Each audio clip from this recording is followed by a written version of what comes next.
Hey guys, so today I wanted to make a video to show you how to change the home button Touch ID in the iPhone SE. So first of all, you want to make sure that your phone is powered off. I wanted to go over some of the tools we're going to be using today. This is a pentalobe or Torx screwdriver, size 0.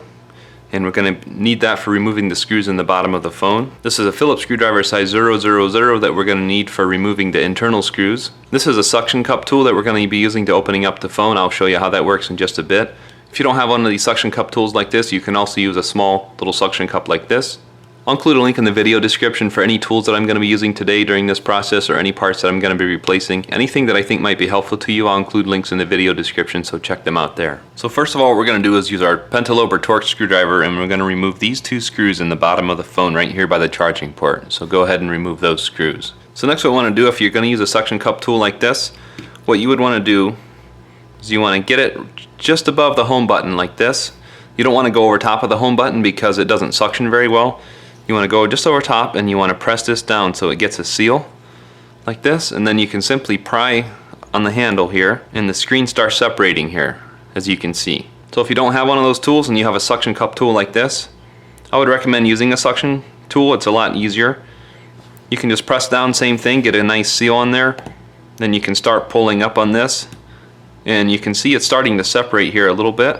So what I would recommend is having something like a plastic pry tool or something, and very carefully right here above the headphone jack there's a notch where you can get right in there, and just carefully at the same time while you're pulling up on the suction tool, you can just carefully work your way across here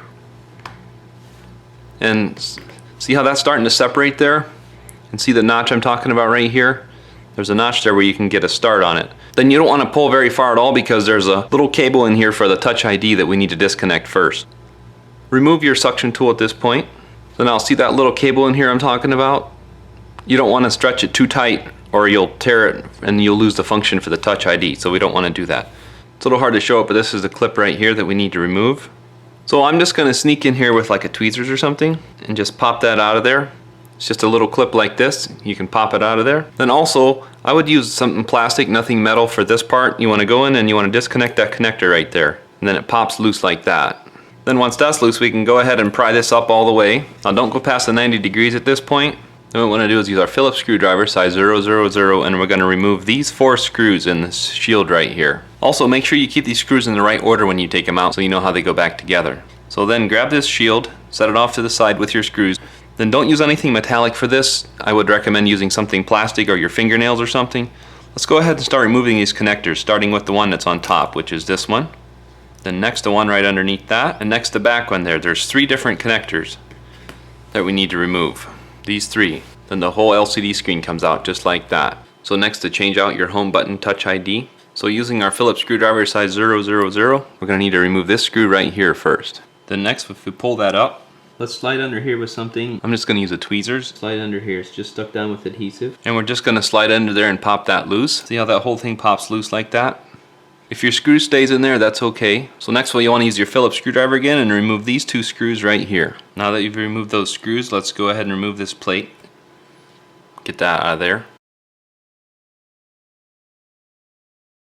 So I'm not going to actually remove this, but I'm just going to show you how to do it. If you push on from the front side right here, you can see how it's starting to lift up there. All it is a rubber gasket in there. And what you can do is you can do something carefully. You don't want to scratch this at all, but you can carefully get under this rubber right here on the edge. You can just carefully slide under that rubber and work your way around like this. It just has adhesive under it around the whole edge. At the same time, while you're doing that, you can push up from the other side like this a little bit to help you.